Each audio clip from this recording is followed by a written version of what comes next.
resistant.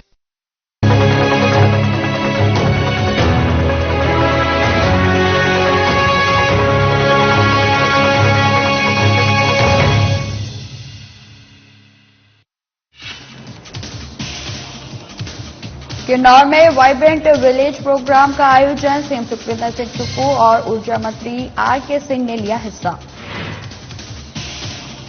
Kinnaur में CM और ऊर्जा मंत्री ने भारत तिब्बत सीमा पुलिस अधिकारियों के साथ की बैठक। कई अवसरों और चुनौतियों से करवाया गया अवगत। श्वेत पत्र को लेकर उप मुख्यमंत्री की अध्यक्षता में कैबिनेट सब कमेटी की बैठक।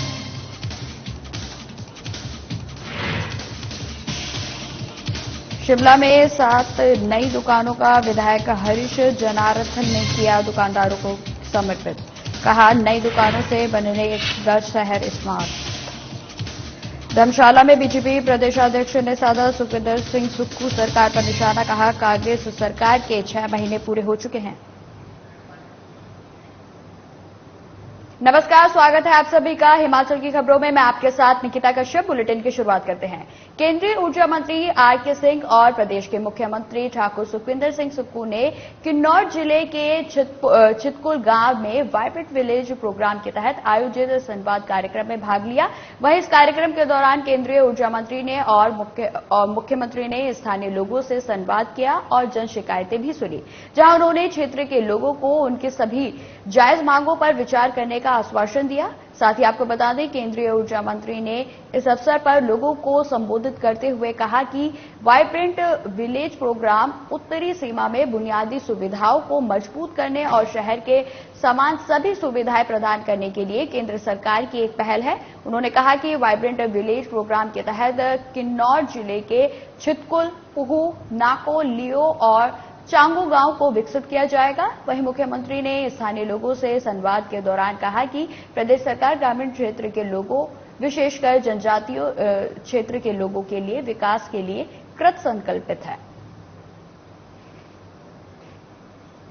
जो हमें प्यार मिले, हमारी योजनाओं में आगे बढ़ा जाए, तो इस दृष्टिकोण से हमारी बातचीत चल रही है। लेकिन आज जो कार्यक्रम है वो केंद्र सरकार का कार्यक्रम है, जो वाइब्रेंट विलेज है। यहाँ की संस्कृति को बचाकर रखना है कि हमारे गांव खाली हो जाएं, ऐसा नहीं हो। तो गांव हमारे खाली नहीं होंगे जबकि हम उन गांव का विकास करेंगे और मकसद यही है और इसीलिए हम आए। तो यहाँ पर क्या क्या आवश्यकता है, इसके बारे में आते समय तो मुख्यमंत्री महोदय से और मंत्री महोदय से चर्चा हुई रास्ते में।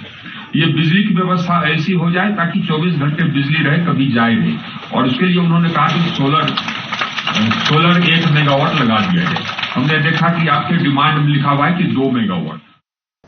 केंद्रीय ऊर्जा मंत्री आरके सिंह और मुख्यमंत्री ठाकुर सुखविंदर सिंह सुक्खू ने वीरवार शाम सेना और भारत तिब्बत सीमा पुलिस की 70वीं आईटीबीपी बटालियन के वरिष्ठ अधिकारियों के साथ जिला किन्नौर में रंगकाम्पियों में बैठक की अध्यक्षता की। वहीं आपको बता दें कि इस अवसर पर सेना और आईटीबीपी के अधिकारियों ने केंद्रीय मंत्री और मुख्यमंत्री को उत्तरी सीमावर्ती क्षेत्रों से संबंधित प्रस्तुति दी, जहां उपायुक्त किन्नौर तोरुल एस रवीश ने जिला किन्नौर और लाहौल स्पीति में सरकार की तरफ से चलाए जा रहे वाइब्रेंट विलेज प्रोग्राम पर विस्तृत प्रस्तुति दी, जहां दोनों जिलों में विभिन्न अवसरों और चुनौतियों से भी अवगत कराया गया। वहीं बैठक में राजस्व मंत्री जगत सिंह नेगी, मुख्यमंत्री के प्रधान सलाहकार राम सुभग सिंह, मुख्यमंत्री के राजनीतिक सलाहकार सुनील शर्मा, सेना और आईटीबीपी और जिला प्रशासन के वरिष्ठ अधिकारीगण मौजूद रहे।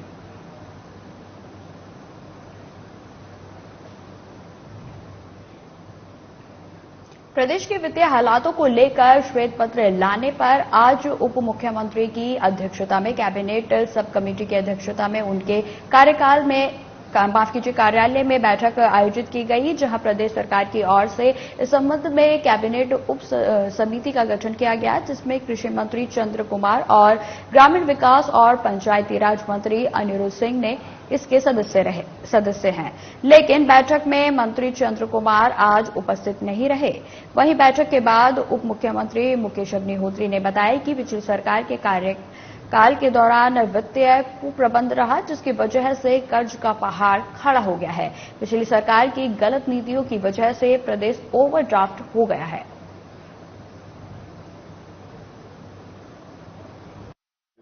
शुरुआती और ओवरव्यू लिया गया है पूरा स्थिति का। और इस कमेटी की रिपोर्ट जो है वो हमें कैबिनेट के समक्ष रखनी है, मुख्यमंत्री जी के समक्ष रखनी है। तो इसलिए ये सारा मसला अभी तक गोपनीय है। पूर्व की सरकार ने पिछले 5 साल में प्रदेश के फाइनेंसेस से बहुत खिलवाड़ हुआ और फाइनेंसेस की दुर्दशा कर दी गई। स्मार्ट सिटी मिशन के तहत शिमला के लोअर बाजार में बनी 7 नई दुकानों को आज शिमला में शहरी विधायक हरीश जनारथा ने दुकानदारों को समर्पित कर दिया, जहां उन्होंने कहा कि नई दुकानों के बनने से बाजार की जगह भी खुली है। नई दुकानों के बनने से शहर स्मार्ट होगा और दुकानदारों को भी फायदा होगा। वहीं स्मार्ट सिटी मिशन में 1 साल के विस्तार पर उन्होंने कहा कि अभी इसका नोटिफिकेशन हुआ है। इसमें अभी यह साफ नहीं किया गया है कि नए प्रोजेक्ट को भी इसमें शामिल किया जाएगा या पुराने कामों को ही पूरा किया जाएगा। साथ ही जनारथा ने यह भी कहा कि शिमला की समस्याओं को लेकर दिल्ली भी जाएंगे। केंद्रीय यूडी मिनिस्टर और अधिकारियों से बातचीत की जाएगी, जिसमें रेलवे और पीडब्ल्यूडी की खाली पड़ी जमीन सहित कई अन्य मसलों को उठाया जाएगा। जो आने वाले जो इनके प्रोजेक्ट्स है उसमें भी शीघ्र से संज्ञान लिया जाए और जिसमें पैसा ऑलरेडी है उसमें कोई देरी नहीं होनी चाहिए। जिसकी क्लियरेंसेज है उसमें ज़्यादा देरी ना करे और शीघ्र से शीघ्र इस काम को पूरा करें। अभी एक सिर्फ नोटिफिकेशन आई है कि आपको वर्बल नोटिफिकेशन है कि स्मार्ट सिटी में आपको 1 साल की एक्सटेंशन सेंट्रल गवर्नमेंट ने दी है। तो अभी जो उसकी लिटिगेटिव है वो हमारे को भी देखनी पड़ेगी कि किस बेस पे उन्होंने ये एक्सटेंशन दी है। उसमें हमारे को और फाइनेंसेस का स्कोप है या उसमें और हम प्रोजेक्ट्स डाल सकते हैं या सिर्फ ये कि जो अभी अधूरे काम थे उनको कंप्लीट करने के लिए। अब खबर धर्मशाला से है, जहां बीजेपी प्रदेशाध्यक्ष डॉक्टर राजीव बिंदल ने कहा कि सीएम सुखविंदर सिंह जब केंद्रीय मंत्री से मिले तो उन्होंने जबरदस्त रिस्पांस मिला है। प्रदेश की महिलाएं 1500 रुपए का इंतजार कर रही हैं। पहली कैबिनेट में यह करेंगे वो करेंगे कहने वाली सरकार के 6 महीने का कार्यकाल पूरा हो चुका है, लेकिन अब गारंटियों के चरणबद्ध तरीके से पूरा करने की बात कही जा रही है। साथ ही कहा कि पता नहीं वो चरण ना जाने कब आएंगे। साथ ही डॉक्टर बिंदल ने तंज कसते हुए कहा कि लगता है वर्ष 2024 तक सरकार इसी तरह चलेगी। इस दौरान विधायक पवन काजल, सांसद किशन कपूर, पूर्व मंत्री सरवीन चौधरी सहित अन्य कार्यकर्ता मौजूद रहे। विगत 9 वर्ष भारत के परिवर्तन का एक कालखंड है। 1947 में जब देश आजाद हुआ, जो दिशा देश के विकास की उस समय निर्धारित होनी चाहिए थी, वो दिशा निर्धारित नहीं हुई। जिनकी मूल में, जिनकी जड़ में एक पॉलिसी डिफरेंस वो होना चाहिए था। ढालपुर में पत्रकारों को संबोधित करते हुए इंटक प्रदेश अध्यक्ष महिमन शर्मा ने कहा कि अपने समय में बीजेपी बिजली महादेव रोपवे की डीपीआर भी तैयार नहीं कर सकी है। अब जब सीपीएस सुंदर ठाकुर ने रोपवे बनाने की सारी औपचारिकताएं पूरी की हैं, तो बीजेपी के लोग विरोध कर रहे हैं। इस दौरान इंटक प्रदेश उपाध्यक्ष ढोला सिंह महंत, राज्य महासचिव सुरेंद्र शोंडा, चुन्नीलाल और जिला प्रधान भी मौजूद रहे। वहीं महिमन ने कहा कि कुल्लू में आज चहुमुखी विकास हो रहा है और जिले को पर्यटन हब बनाने के लिए सीपीएस सुंदर सिंह ठाकुर द्वारा जो प्रयास किए जा रहे हैं वह सराहनीय है और जनता भी उनके साथ है।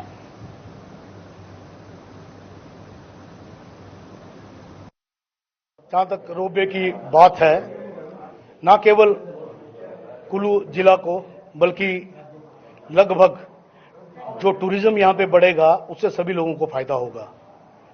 जो रोपवे का सबसे पहला फायदा तो यही है कि एक डायरेक्ट रोजगार लोगों के लिए पैदा होगा। तीसरी चीज ये है कि जितना भी रोपवे से जो टूरिस्ट सीधा मनाली चला जाता था, मनाली में जमघट लग जाता था, वो लोग यहां पे भी रुकने के लिए जो है मजबूर हो जाएंगे, यहां पे रुकेंगे। और सिर्फ बिजली महादेव ही नहीं, बल्कि जितना भी आसपास का जो और भी एरियाज हैं।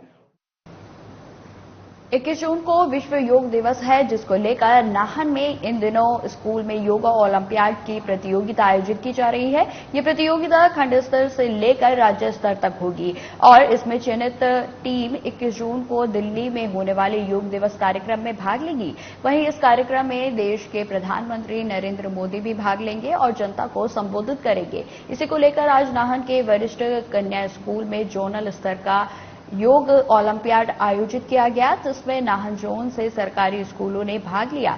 यहां से चयनित टीमें जिला स्तर पर शंभूवाला और राज्य स्तर पर भाग लेंगी।